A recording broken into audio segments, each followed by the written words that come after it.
దేవుని పరిశుద్ధ నామానికి మహిమ కలుగును గాక. ఈ ప్రార్థనలో గడుపుతున్న దేవుని బిడ్డలందరికీ ప్రత్యేకమైన శుభాలు, వందనాలు తెలియజేస్తున్నాను.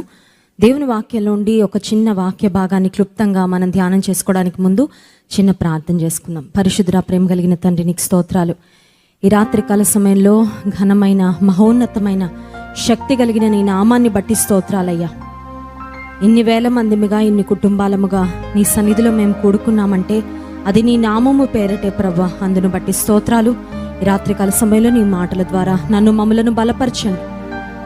మా ఆత్మీయ జీవితాలను నీ కృపలో స్థిరపరచండి. నీ చిత్తానుసారంగా మా ప్రతి అడుగును మీరే నడిపించమని ప్రార్థన చేస్తూ నన్ను సిలువ చాటును మరుగుపరచమని, నోటి బురుగా వాడుకొనమని యేసునామమున ప్రార్థిస్తున్నాం తండ్రి, ఆమేన్.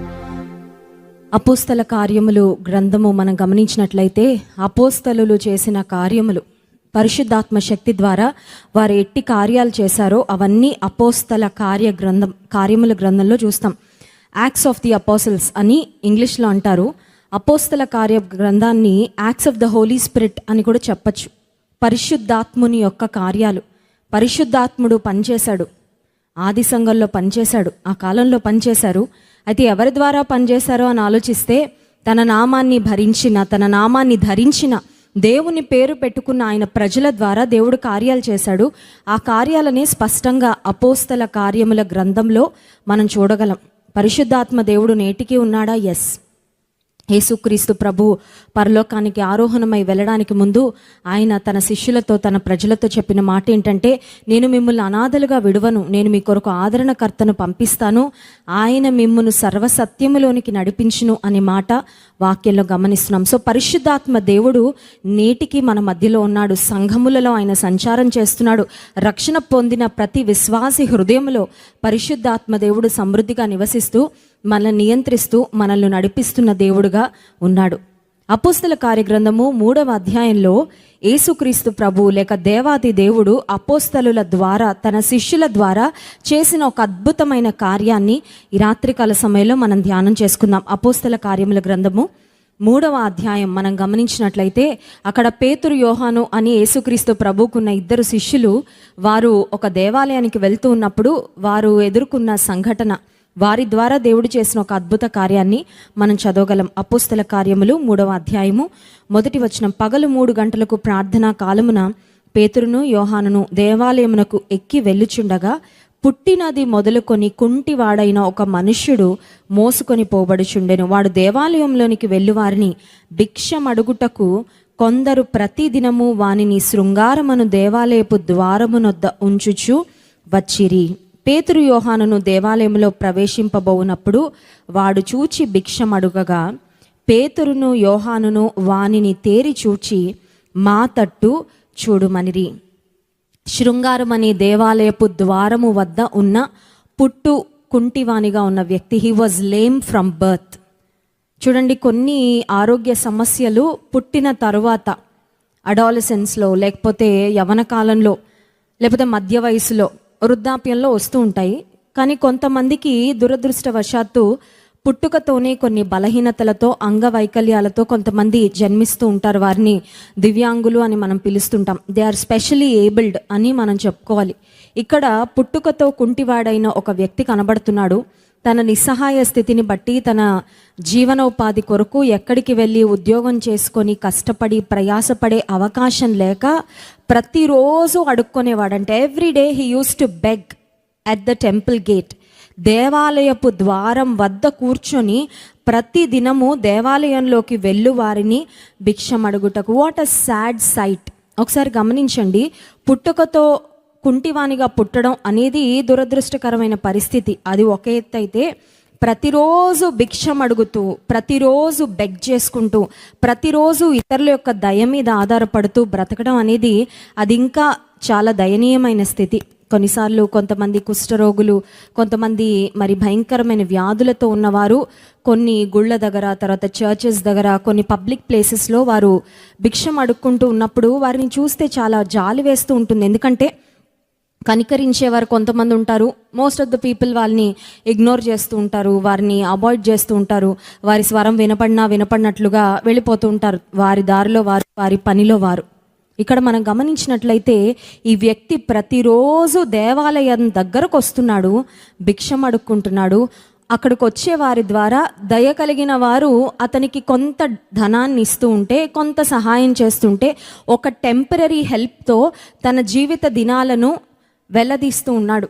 తన లైఫ్లో తనకు తెలిసిందల్లా ఒకటే, అదేంటంటే ఈ దురదృష్టకరమైన స్థితిలో నేను పుట్టాను కాబట్టి నా జీవితకాలం అంతా ఈ పరిస్థితిలో నేను మిగిలిపోవాలి. So first he has accepted his weakness, తనలో ఉన్న బలహీనతను తను అంగీకరించాడు.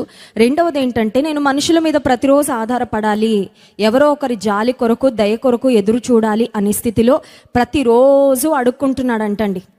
నాకు ఈ మాట చదువుతున్నప్పుడు ఒక తలంపు వచ్చింది. అదేంటంటే, దేవాలయం బయట నిలబడి ప్రతిరోజు అడుక్కోవడం కంటే దేవాలయం లోపలికి వెళ్ళి ప్రతిరోజు ప్రార్థన చేసుకొని ఉంటే ఈయన లైఫ్ చాలా బెటర్గా ఉండేదేమో. Instead of looking at people for their favour, for their help, he should have look to God. దేవాలయం దగ్గరకు వస్తున్నాడు, దేవుని ప్రార్థన చేసే భక్తి కలిగిన వ్యక్తులు లేకపోతే అలవాటుగా వచ్చేవారు ఉంటారు మందిరానికి. అలాంటి వారు మందిరంలోకి వెళ్తూ వస్తున్నప్పుడు ఇతనికి ఎందుకు ఆలోచన రాలేదో మరి, ఇక్కడికి వచ్చి ఒక టెంపరరీ ఫేవర్, ఒక టెంపరరీ బెనిఫిట్, ఒక మానిటరీ హెల్ప్, ఆర్థికంగా కొంచెం సహాయం పొందుకొని ఈ జీవితాన్ని ఇలా గడిపేద్దాంలే అని ఒక టెంపరరీ హెల్ప్ మనుషుల నుండి పొందుకుంటూ సంతృప్తి పడిపోతూ తన జీవితాలను అదే కష్టాలతో, అదే ఇబ్బందులతో, అదే వ్యాధులతో వెల్లదీస్తూ ఉన్నాడు ఈ వ్యక్తి. అయితే పేతురు యోహాను దేవాలయము మెట్లు ఎక్కుతూ దేవాలయం దగ్గరకు వస్తూ ఈ వ్యక్తిని చూడగానే యాజ్ యూజువల్ అందరిని అడిగినట్లుగానే పేతురు యోహానును కూడా భిక్షం అడుగుతున్న సందర్భంలో వారు చెప్పారు, ఒకసారి మా వైపు చూడు, లుక్ ఎట్ అస్. ఎందుకంటే కొన్నిసార్లు చూడండి, భిక్షం అడిగేవారు ఏదో ఏటో చూసుకుంటూ అడుగుతూ ఉంటారు. ఎవరో ఒకరు వేస్తూ ఉంటే పోన్లే ఎంతో కొంత పడుతుందిలే ఈ ప్లేట్లో లేకపోతే ఈ డబ్బాలో అని కొన్నిసార్లు అంతగా అటువైపు వచ్చే వ్యక్తుల ముఖాలు కూడా చూడడానికి బహుశా ఇంట్రెస్ట్ చూపిరేమో. ఎవరేస్తే ఏంటండి, డబ్బులు వస్తే చాలు, ఈరోజు నా కడుపు నిండితే చాలు, ఈరోజు నా ఇంటి వారిని పోషించడానికి కావలసిన ధనం ఉంటే చాలు అని బహుశా అలా ఒకవేళ ఫోకస్డ్గా లేకుండా అక్కడ కూర్చొని అడుక్కుంటున్నాడేమో. పేతురు యోహాను చెప్పిన మాట 4వ వచనం, పేతురును యోహానును వానిని తేరిచూచి మా తట్టు చూడుమనిరి, వాడు వారి యొద్ద ఏమైనా దొరుకునని కనిపెట్టుచు వారి యందు లక్ష్యం ఉంచెను. అంతటా పేతురు, వెండి బంగారమును నా యొద్ద లేవు గాని నాకు కలిగినదే నీకు ఇచ్చుచున్నాను, నజరేయుడైన యేసుక్రీస్తు నామమున నడుమని చెప్పి వాని కుడి చేయి పట్టుకొని లేవనెత్తెను. వెంటనే వాని పాదములను చీలమండులను బలము పొందెను. వాడు దిగ్గున లేచి నిలిచి నడిచెను. ఒక unexpected miracle on an unexpected day. ఒక దినం వచ్చింది తన జీవితంలో, దేవుడు ఒక అద్భుత కార్యం చేశాడు. ఎవరి ద్వారా చేశాడంటే దేవుడు తన శిష్యుల ద్వారా చేశాడు. పరిశుద్ధాత్మ దేవుని సమృద్ధిగా తమ హృదయంలో ఎవరు కలిగి ఉన్నారో ఆ అపోస్తలుల ద్వారా ఈ అద్భుత కార్యాన్ని యేసుక్రీస్తు ప్రభు దేవాతి దేవుడు జరిగించాడు. పేతురు యోహాన్ అన్నారు, ఒకసారి మా వైపు చూడు, నీకు we are going to tell you something important. ఏదో డబ్బులు వచ్చాయి కదా, ఎవరేస్తే నాకేంట్లే అని ఇప్పటి వరకు నువ్వు అటు ఇటు చూస్తూ కూర్చున్నావేమో. బట్ ఇప్పుడు మేము చెప్పబోయే మాటలు జాగ్రత్తగా విను. నువ్వు ఎక్స్పెక్ట్ చేసిన హెల్ప్ అయితే మేము నీకు ఇవ్వలేము, మా దగ్గర లేవు కూడా. వెండి బంగారాలు మా దగ్గర లేవు. ఒకవేళ వెండి బంగారాలు ఉన్నా, డబ్బులు ఉన్నా, ఓ 10 రోజుల వరకు లేకపోతే నెల రోజుల వరకు, సంవత్సరం వరకు నీ జీవితం గడిచిపోవడానికి సహాయపడుతుందేమో. కానీ we are going to give you something precious. వెండి బంగారు కంటే లేకపోతే డబ్బుల కంటే ఇంకా అమూల్యమైన సహాయం నీకు చేయబోతున్నాము, అందుకని ఒక్కసారి మా వైపు చూడు అని వారి వైపు ఆ వ్యక్తి యొక్క అటెన్షన్ పొందుకున్న తర్వాత పేతురు చెప్తున్న మాట ఏంటంటే, మా దగ్గర ఒకటి ఉంది, we have something very powerful, something very incredible. నువ్వు ఆశించని, నువ్వు ఊహించని ఒక గొప్ప శక్తి మా దగ్గర ఉంది, గొప్ప నామము మా దగ్గర ఉంది.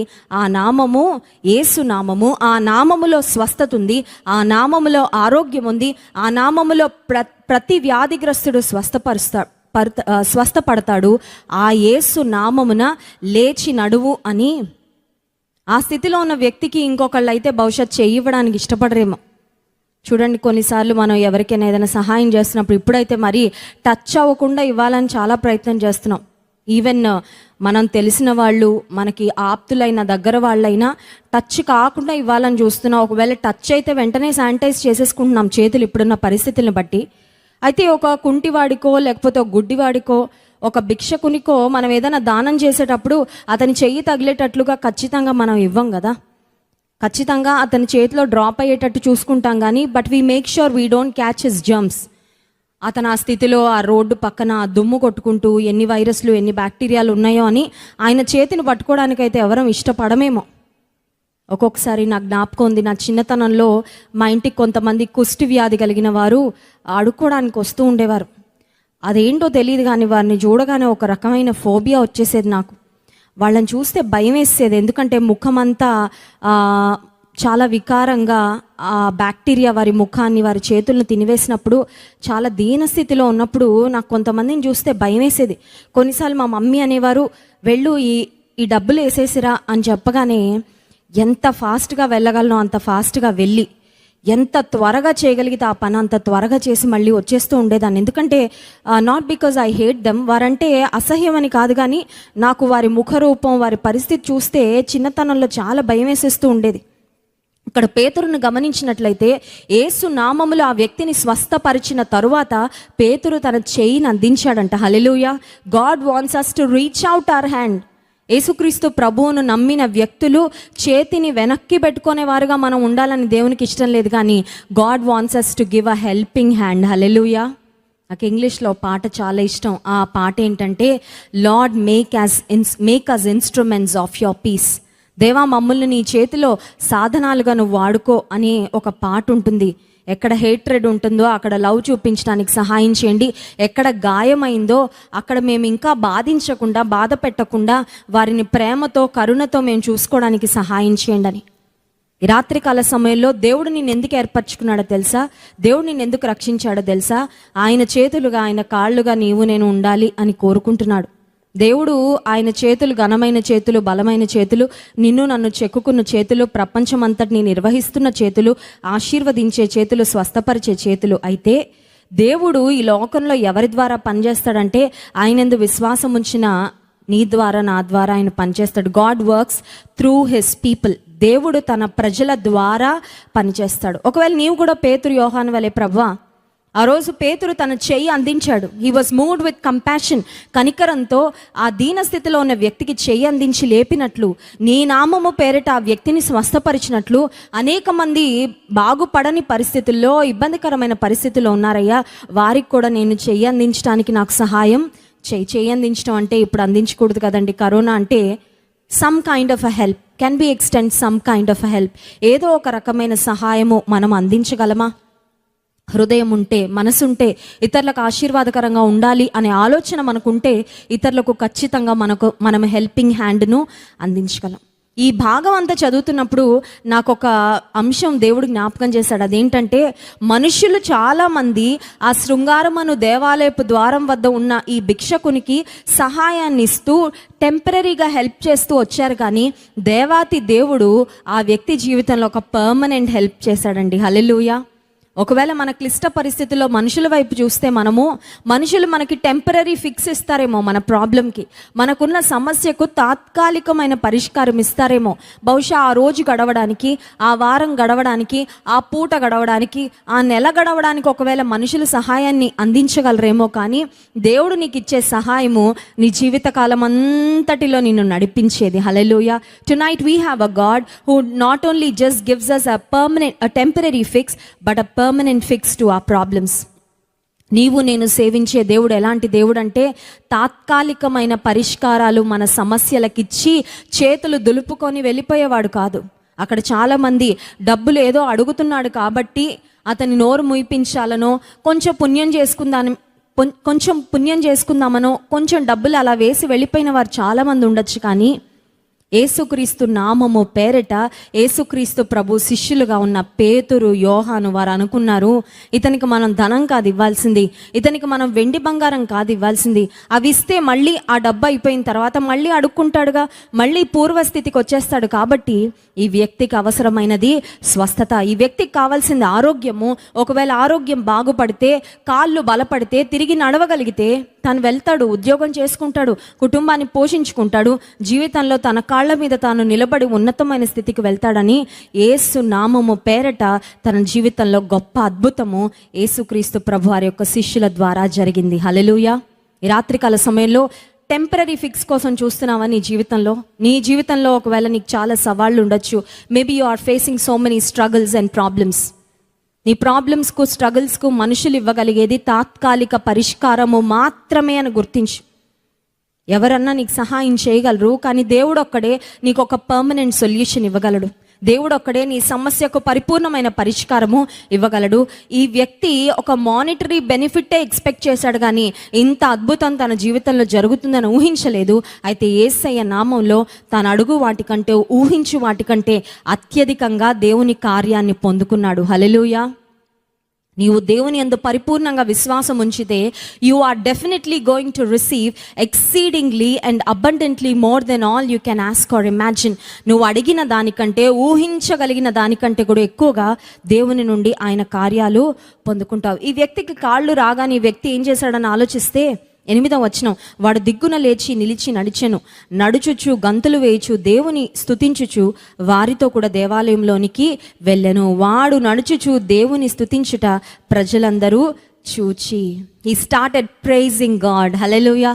దేవుడు మేలు చేయగానే ఏం చేయాలండి? దేవుని స్తుతించాలి, దేవునికి కృతజ్ఞతాస్తుతులు చెల్లించాలి. అనుభవం ఉందా నీ జీవితంలో? ప్రభువా, నేను నీ కృతజ్ఞతాస్తుతులు చెల్లించాలనుకుంటున్నానయ్యా. Lord, I want to praise you. సీక్రెట్గా, సైలెంట్గా దేవునికి స్తుతి చెల్లించలేదు, కానీ దేవాలయంలోకి వెళ్ళి దేవుని స్తుతించాడండి.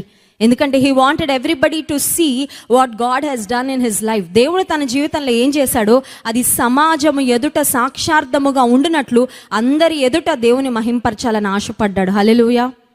కొంతమంది మేళ్ళన్నీ పొందుకుంటారు, కానీ దాన్ని సీక్రెట్గా, సైలెంట్గా పెట్టేస్తారు, ఎవరికి చెప్పరు. దేవుడు ఎన్ని మేళ్ళు చేస్తున్నాడు, ఎన్ని ఉపకారాలు చేస్తున్నాడు. ప్రతిరోజు సాక్ష్యాలు పొందుకుంటున్నాం. దేవుడు ఇలా మేలు చేశాడండి, ఇలా అద్భుతం చేశాడు, ప్రార్థన ఆలకించాడు. క్రైస్ట్ వర్షిప్ సెంటర్లో లైవ్లో చేయబడుతున్న ప్రార్థనలకు దేవుడు జవాబిచ్చాడు. దేవుని నామానికి మహిమ కలుగునుగా. కానీ అనేక మంది సాక్ష్యాలు పంపిస్తున్నప్పుడు వారితో కలిసి మేము కూడా ప్రభువును స్తుతిస్తున్నాం. ఈ రాత్రికాల సమయంలో నీవు నేను సేవించే దేవుడు ఈజ్ అ గ్రేట్ గాడ్. హల్లెలూయా. ఆయన గొప్ప దేవుడు, శక్తి కలిగిన దేవుడు. నీకే సమస్య ఉన్నా నీ సమస్యకు ఒక అనూహ్యమైన విధానంలో, నువ్వు ఊహించలేని గొప్ప విధానంలో నీ సమస్యకు జవాబు ఇవ్వగలడు. ఈ రాత్రికాల సమయంలో ఒకవేళ ఆ కుంటివాని యొక్క స్థితి కంటే నీ స్థితి ఇంకా అధ్వానంగా ఉండొచ్చు. మేబీ యు ఆర్ థింకింగ్, నాకెవరు సహాయం చేయగలరు, నన్ను ఎవరు లేపగలరు, నేను పడిపోయిన స్థితిలో ఉన్నాను, నిలవబడలేని స్థితిలో ఉన్నాను, కాళ్ళు బలహీనమైపోయి ఆర్థికంగా బలహీన పడిపోయాము, బంధువులు ఆప్తులు ఎవరున్నా కూడా ఎవరు దగ్గరకు వచ్చి సపోర్ట్ చేయలేని పరిస్థితి, నన్ను ఎవరు లేపగలరంటే ఆ రోజు పేతురును యోహానును ఆ వ్యక్తి యొక్క స్వస్థత నిమిత్తమై పంపించి వాడుకున్న దేవుడు he will send you help. ఆయన నీకు సహాయాన్ని పంపిస్తాడు. అట్టి కృప దేవుడు మనందరి జీవితాలను అనుగ్రహించునుగాక. ఆమెన్. కళ్ళు మూసుకోండి, ప్రార్థన చేసుకుందాం. పరిశుద్ధ ప్రేమ కలిగిన తండ్రి, నీకు స్తోత్రాలు. శృంగారమును దేవాలయపు ద్వారము వద్ద ఒక నిస్సహాయ స్థితిలో, దీన స్థితిలో, అందరి చేత ఈసడించబడుతూ చీదరించబడుతున్న ఆ కుంటివాని జీవితంలో ఒక గొప్ప కార్యం చేసావు ప్రభా. నువ్వు అందరినీ చూస్తున్నావయ్యా. నువ్వు అందరికీ సహాయం చేసే దేవుడు. అందరికీ యెహోవా అందరికీ ఉపకారం నీ వాక్యంలో ఉంది. దేవా, నీ ఉపకారాన్ని పొందుకోవాలని, నీ మేలులు పొందుకోవాలని, నీ మంచితనాన్ని రుచి చూడాలని, నీ స్వస్థతను పొందుకోవాలని మేము మీ వైపు చూస్తున్నాం ప్రభా. ఆ వ్యక్తి అయితే కూర్చున్న స్థితిలో నిలబడలేని పరిస్థితిలో ఉన్నాడు. ఈ రాత్రికాల సమయంలో ఎంతమంది బెడ్స్ మీద పడుకొని కూర్చొని ఊపిరాడని స్థితిలో, నిస్సహాయ స్థితిలో ఉన్నారు. నజరేయుడైన యేసు నామములో వారిని స్వస్థపరచండి. నీ ప్రజల నిమిత్తమై మందిరంలో నుండి, అభిషేకించబడిన ఈ స్థలంలో నుండి మేమందరం ఏకీవించి ప్రార్థన చేస్తుండగా ఇప్పుడే నీ అద్భుత కార్యములు జరిగించి ఆ వ్యక్తి దిగ్గున లేచి దేవాలయంలోకి వెళ్ళి నిన్ను స్తుతించినట్లుగా ప్రభా, మరణ పడకల మీద, రోగశయ్యల మీద ఎంతమంది ఉన్నారో వారందరూ కూడా స్వస్థత పొంది, బలము పొంది, క్షేమమును పొందుకొని నీ ప్రజల ఎదుట, వారి కుటుంబీకుల మధ్యలో, బంధువుల మధ్యలో నీ కొరకు సాక్షార్థముగా జీవించినట్లు సహాయం చేయమని యేసు నామమున ప్రార్థిస్తున్నాం తండ్రి. ఆమేన్.